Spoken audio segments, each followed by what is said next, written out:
One of my primary interests as an artist, as a painter, had always been to show things that are rarely shown, to reveal things that are hidden, to see the unseen.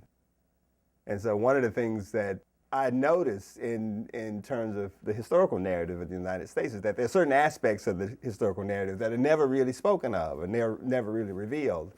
And while we talk about the heroism and the foresight and the vision of the Founding Fathers, what we almost never talk about with the Founding Fathers is the fact that at the time that they were writing the Declaration of Independence, speaking about liberty and justice and equality amongst human beings, almost all of them were being supported and sustained by generations of people who had no access to any of the liberty that they talked about, neither access to the kind of capital that was required to sustain that kind of lifestyle.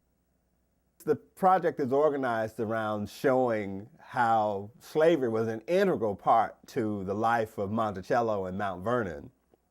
But it's always the element that is sort of not shown. It's like when Gilbert Stuart painted the portrait of George Washington, he didn't put a slave in there. It's like they didn't do that.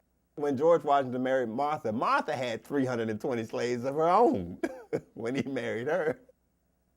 Now, the anamorphosis has to do with the fact that the kind of image that we have of the Founding Fathers is a completely distorted image.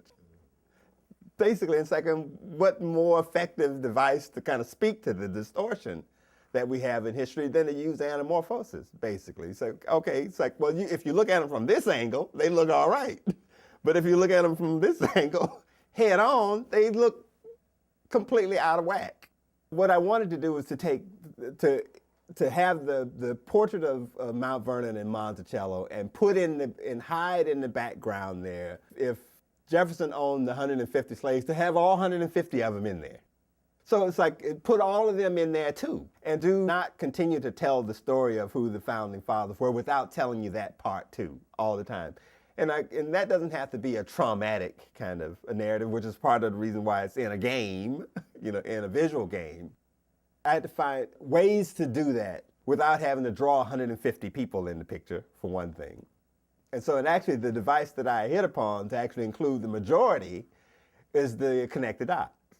Every one of the dots in the connected dot is a face. It's a black face. You can get a lot of figures in, and not in an obvious sort of kind of way. So they become a tool for helping you to do something else in the same way that slaves were a tool to help the plantation and the house and all of that stuff be able to operate.